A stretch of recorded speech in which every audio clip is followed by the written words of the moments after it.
নমস্কার, বাংলা জ্ঞান হাব চ্যানেলে আপনাদের সকলকে স্বাগত। আমেরিকা ইরান এই যুদ্ধের উত্তেজনা এখন চরম থেকে চরমতম লেভেলে পৌঁছে গেছে। কেন বললাম এই কথাটা? কারণ এই যুদ্ধের মাঝখানে কিন্তু দেখা যাচ্ছে আরও দুটো বড় বড় পাওয়ারফুল কান্ট্রি এন্ট্রি। একদিকে রাশিয়া, একদিকে চীন, অপরদিকে আমেরিকা, অপরদিকে ইসরায়েল। বিষয়টা কি হয়েছে যে এই মুহূর্তে যদি দেখেন তিনটে গুরুত্বপূর্ণ বড় বড় পয়েন্ট উঠে এসেছে এবং এই তিনটে বিষয় নিয়ে কিন্তু গোটা বিশ্ব চমকে গেছে। এবং সাথে সাথে আপনি যদি শোনেন না এই তিনটে বিষয় কি কি, তাহলে আপনারও শরীর পুরো ঠান্ডা হয়ে যাবে শোনার পর, যে অ্যাকচুয়ালি বিশ্বে হচ্ছেটা কি, এই মুহূর্তে যুদ্ধের সিচুয়েশনটা কোন জায়গায় এসে দাঁড়িয়ে পড়েছে। কারণ ইরানের আকাশে এমন একটা জিনিসের আওয়াজ শোনা গেছে যেটা দেখার পর আমেরিকায় ওয়াশিংটন ডিসিতে বসে ডোনাল্ড ট্রাম্পও কিন্তু অবাক যে এটা রাশিয়া করলো তো করলোটা কি এবং কেন করলো, যেটা ডোনাল্ড ট্রাম্প কখনো কল্পনা পর্যন্ত করতে পারেনি। কারণ ইরানের আকাশে গতকাল এমন একটা বিষয় দেখা গেছে, রাত্রি 8:30 নাগাদ করে যখন আমেরিকা যুদ্ধ জাহাজগুলো ওমান সাগরের আশেপাশে চলে এসেছে, স্টেট অফ হরমোজের কাছাকাছি চলে এসেছে, ঠিক সেই সময় রাত্রি 9টায় ডোনাল্ড ট্রাম্পের টেনশন ধরিয়ে দিল ইরান। কারণ সেই সময় ইরানের আকাশে শোনা যাচ্ছিল রাশিয়া থেকে আসা জাদ্রেল অ্যাটাক হেলিকপ্টার। এবার আপনি ভাববেন যে এটা তো শুধু নর্মাল একটা হেলিকপ্টার, এইটাকে নিয়ে এত বড় বিষয় কি আছে? আপনার মনের মধ্যে প্রশ্ন হতেই পারে। হ্যাঁ, আপনার প্রশ্ন আমি দূর করে দিচ্ছি এবং আপনার মনে এই ভিডিওটা দেখাবো ভয় ঢুকে যাবে এবং আতঙ্ক আসবে, কারণ আপনি শুনলে অবাক হয়ে যাবেন। আর যখন এই আপনার জাদ্রেল অ্যাটাক হেলিকপ্টারগুলো যখন ইরানে আকাশে ঘোরাঘুরি করছিল, ঠিক তখনই পুরো মিডল ইস্ট জুড়ে নানান আতঙ্কের পরিবেশ তৈরি হয়ে গেছিল। কারণ বিষয়টা কি?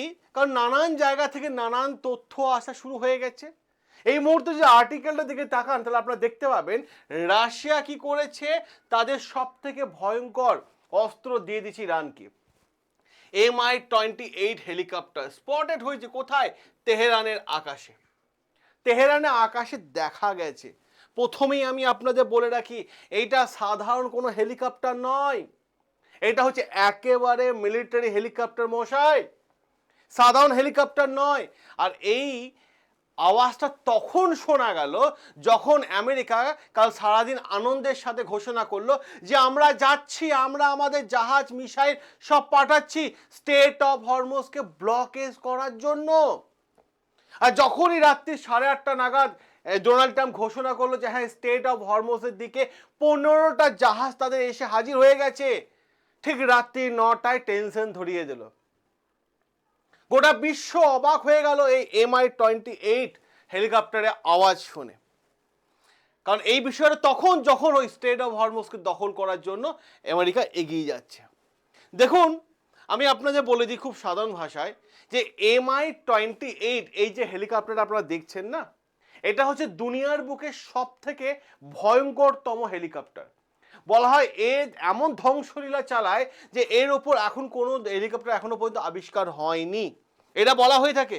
আর এর প্র্যাকটিক্যাল ফিল্ডে কাজ করে কিরকম ভাবে, রাতের অন্ধকারে যেখানে আলো ছিটে ফোটা পর্যন্ত দেখা যায় না, সেখানে শত্রু ঘরে ঢুকে পুরো ধ্বংসলীলা চালিয়ে আবার সেফ জোনে ফিরে চলে আসে। এই হচ্ছে MI-28। আর এই MI-28 আওয়াজ শোনার পরেই ডোনাল্ড ট্রাম্প কি করলো? গর্জনে চিৎকার করে উঠলো। কি বলেছে আমরা বলবো। এবার প্রশ্ন, ইরানের এই MI-28 হেলিকপ্টার অ্যাক্টিভ হওয়ার পর আমেরিকা এবং ইসরায়েলের জন্য একটা বড় একটা সতর্ক বার্তা। কারণ একটা বার্তা পরিষ্কার মেসেজ দিয়ে দিল ইরান কি, যে ইরানে যে সম্ভাব্য সংঘাত এগিয়ে চলেছে, ইরানের ওপর যে আক্রমণ হবে, আবার যে আমেরিকা সেনা পাঠিয়ে দিয়েছে, তাতেই কিন্তু কড়া পাহারা দিচ্ছে MI-28। MI-28 পাহারা দিচ্ছে। এবার প্রশ্ন এইটাই, আমি আগে আপনাদের বলে রাখি, এই হেলিকপ্টারগুলো দেখা গেছে নানান জায়গা থেকে, নানান ছবি এসেছে এবং নানান তথ্য কিন্তু আসা শুরু হয়ে গেছে। এবার প্রশ্ন এখানে আমি আপনাদের সামনে আরও একটা গুরুত্বপূর্ণ তথ্য যদি আমি আপনাদের দিই, সেটা দেখলে আরও অবাক হয়ে যাবেন। বিষয়টা হচ্ছে যে সব থেকে বড় আপডেট এটা, যে এই যে আমেরিকা এবং ইরান মুখোমুখি এসে এবার হাজির হয়ে গেছে এবং তার মাঝে MI-28কে আকাশে স্পট করা গেছে, দেখা গেছে তেহরানের আকাশে। তাতে একটা জিনিস ক্লিয়ার, ধ্বংসলীলা কি শুরু হয়ে গেল না শুরুর পথে এগিয়ে গেল? শুরু পথে এগিয়ে গেল, কারণ এটা একেবারে অফিসিয়ালি যে আমেরিকা ইরানের ওপর মানে অবরোধ বা ব্লকেজ করার জন্য তারা তাদের 15টা যুদ্ধ জাহাজ হরমুজের আশেপাশে পাঠিয়ে দিয়েছে, ওমান সাগর আশেপাশে ঘোরাঘুরি করা শুরু হয়ে গেছে এবং তারা পজিশন নেওয়া শুরু করে দিয়েছে। হবে নয়, পৌঁছে গেছে, পজিশন নেওয়া শুরু হয়ে গেছে। কারণ স্টেট অফ হরমুজ যদি ব্লক করে দেওয়া হয় এবং এই স্টেট অফ হরমুজ ব্লক যদি হয়ে যায়, আমেরিকা কন্ট্রোলে চলে যায়, তাহলে প্রশ্ন একটাই হয়ে যাবে, তাহলে আমেরিকা নির্দেশ অনুসারে প্রত্যেকটা জাহাজ আমেরিকা যাকে মনে করবে যে তাদের জাহাজগুলো পাঠাবে তাদেরকে পাঠাবে, বাকি কারো জাহাজ পাঠাবে না। যেমন ইরান যে খেলাটা খেলছিল, এখন আমেরিকাও সেই খেলাটা খেলছে। প্রথম দিকে আমেরিকা, ইসরায়েল এবং এই ইরান, এই যুদ্ধটা ছিল যে ইরানের রিজিম চেঞ্জ করে দেওয়া, সরকার পরিবর্তন করে দেওয়া, এটা ইস্যুটা ছিল। কিন্তু পরবর্তীকালে এই যুদ্ধটা কনভার্ট হয়ে গেল হরমুজ প্রণালীকে নিয়ে। কি বিষয়? হরমুজ তুমি কার, আমেরিকা না ইরানের? জল তো এক জায়গা থেকে আরেক জায়গায় বয়ে চলে যাচ্ছে, জল কিছু বুঝতে পারছে না, কিন্তু দুই দেশ একে অপরের সাথে লড়াই করছে যে হরমুজ তুমি কার। এইটা হয়ে গেল আজকে সব থেকে বড় প্রশ্ন। আর যখনই আমেরিকার আকাশে রাত্রি 9টা নাগাদ করে MI-28 আওয়াজ শোনা গেল, ঠিক তখনই তার কিছুক্ষণ পরে ডোনাল্ড ট্রাম্প গর্জে উঠলো এবং গর্জন করে চিৎকার করে বলে উঠলো যে যদি কোনো ইরানি জাহাজ আমেরিকার মিসাইল বা যুদ্ধ জাহাজের ওপর অ্যাটাক করে, তাহলে এমন ধ্বংসলীলা ইরানের ওপর চালানো হবে যেটা কখনো কেউ কল্পনা পর্যন্ত করতে পারেনি, কখনো কেউ ভাবতে পারেনি। আর ইউএসএস সেন্ট্রাল কমান্ডো অর্থাৎ সেন্টকমের জারি করা তথ্য অনুযায়ী বলা হচ্ছে যে গালফে, ওমান সাগরে এবং আরব সাগরে অঞ্চলগুলোতে অলরেডি অবরোধ করা শুরু করে দিয়েছে আমেরিকা এবং পূর্ব দিকে তার প্রস্তুতি নিচ্ছে আবার ইরান। ভাবুন গতকাল সারা রাত্রি কোন পজিশনে গেছে। এখান থেকে একটা নোটিশে পরিষ্কার কয়েকটা বিষয় পরিষ্কার ক্লিয়ার হয়ে যাচ্ছে, যদি এই আক্রমণটা চলে তা মারাত্মক লেভেলে আক্রমণ চলবে, মারাত্মক লেভেলে হামলা হবে। কারণ একদম নোটিশে পরিষ্কারভাবে বলে দেওয়া হয়েছে যে বিনা অনুমতিতে একটাও জাহাজ এপার থেকে ওপার কখনোই হবে না। আর যদি হয় তাদেরকে আটকে দেওয়া হবে, যদি হয় তারা তাদের গতিপথ চেঞ্জ করো, অন্য রুটে যাও, অথবা পুরোপুরি কবজা করে নেবে, পরিষ্কারভাবে সেটা ঘোষণা করে দিয়েছে। এবং আমেরিকা স্পষ্ট ভাষায় এটাও জানিয়ে দিয়েছে যে পরিষ্কারভাবে বলে দিয়েছে যে সমস্ত জাহাজকে তারা আটকাবে না।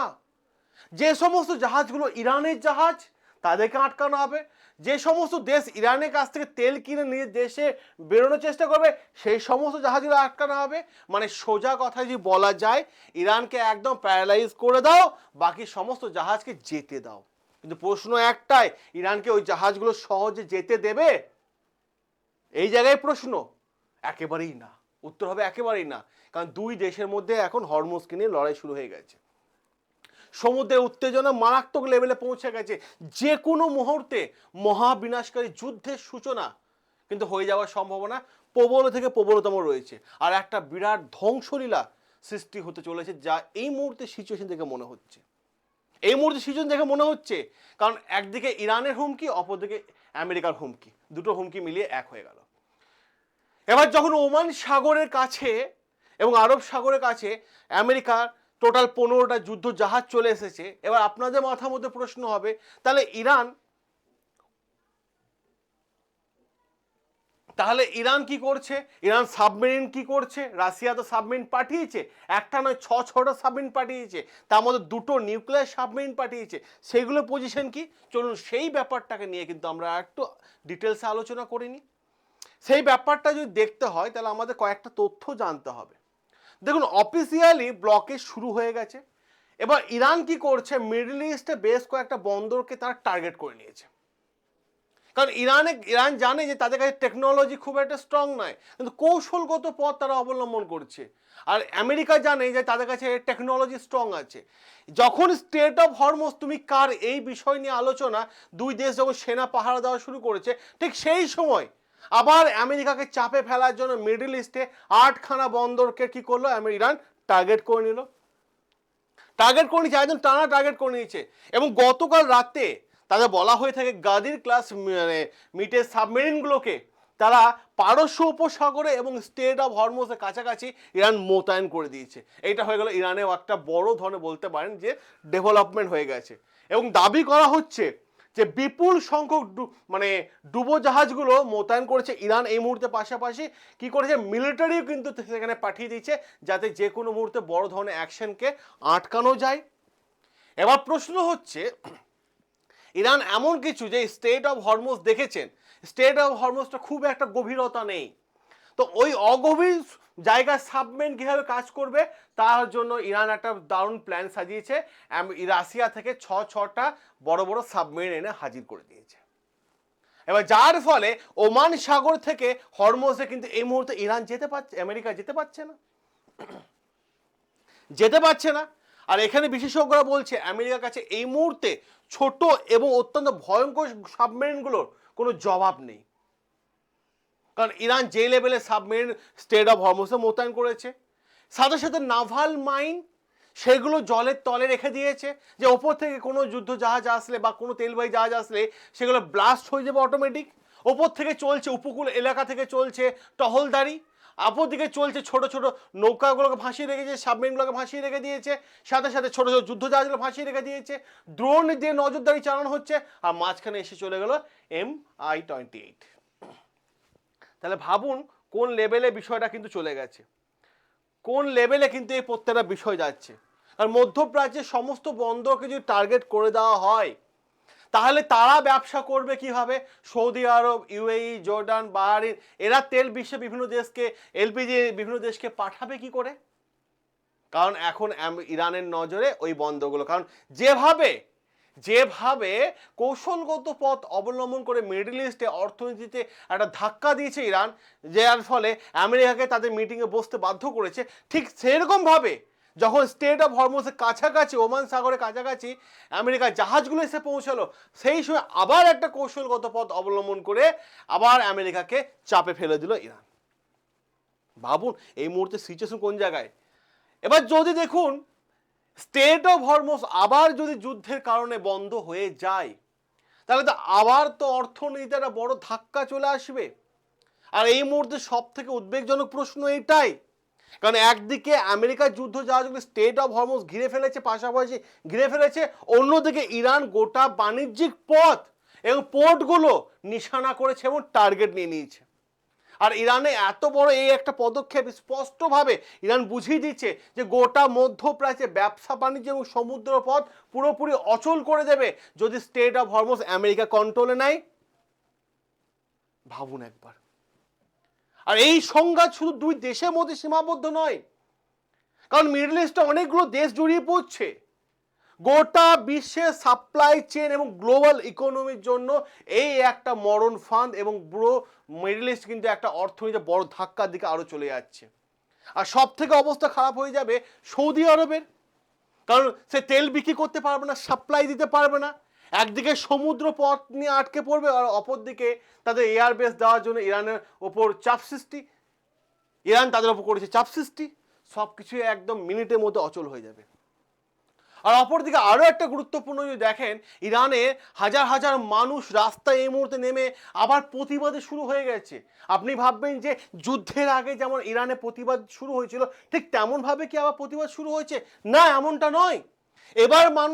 এবার মানুষ নেমেছে আয়াতুল্লাহ খামেনি যে মারা গেছে এবং আয়াতুল্লাহ খামেনির পুত্র মোস্তফা আলী খামেনির মানে থিঙ্কিং পাওয়ারটাকে সম্মান জানানোর জন্য রাস্তায় নেমেছে এবং আমেরিকার জন্য বিরোধিতা করার জন্য রাস্তায় নেমেছে। বলা হচ্ছে প্রায় 25 কিলোমিটার পর্যন্ত গাড়ির মানে একটা মিছিল চলছিল। এবার প্রশ্ন অন্য জায়গা হয়ে যায় যে হরমুজ প্রণালীকে নিয়ে এতই যখন লড়াই, তাহলে MI-28 কি রাশিয়া কেন দিল ইরানকে? অপরদিকে চীন তো পরিষ্কার জানিয়ে দিয়েছে, যখন আমেরিকা বলল যে ইরানের কাছ থেকে যে তেল কিনবে তার জাহাজ আটকে দেওয়া হবে, ঠিক তখনই পরিষ্কারভাবে চীন জানিয়ে দিল যে চীনের একটা জাহাজে গায়েও যদি আঁচ লাগে তাহলে এমন ধ্বংসলীলা তারা চালাবে তার যে বিশ্ব কল্পনা করতে পারেনি। এবার প্রশ্ন এখানে, রাশিয়া এবং চীন এরা কি সরাসরি, এতদিন তো ইনডাইরেক্টলি হেল্প করছিল ইরানকে, এবার কি সরাসরি ফিল্ডে নেমে পড়বে? প্রশ্ন উঠে আসে। আমি প্রশ্নটা আপনাদের উদ্দেশ্যে রাখলাম। আর বর্তমান সময়ে আরও একটা গুরুত্বপূর্ণ তথ্য আমি আপনাদের দিয়ে দিই। বর্তমানে সময় হচ্ছে এআই এর যুগ। যারা আর্টিফিশিয়াল ইন্টেলিজেন্স শিখতে চাইছেন অনলাইনের মাধ্যমে মাত্র 2 মাসের কোর্স, বাইরে থেকে খেয়ে আপনি ক্লাস করতে পারবেন। যারা নিজের উজ্জ্বল ভবিষ্যতের দিকে এগিয়ে যেতে চাইছেন তারা অতি অবশ্যই একটা হোয়াটসঅ্যাপ নাম্বার দিচ্ছি, নোট করুন 9332813134। যারা অ্যাডমিশন নিতে চান এই নাম্বারে হাই এআই লিখে পাঠান, আমাদের টিম আপনাদের অ্যাডমিশন করিয়ে দেবে। সকলে ভালো থাকবেন, সুস্থ থাকবেন, সাবস্ক্রাইব করুন আমাদের চ্যানেল।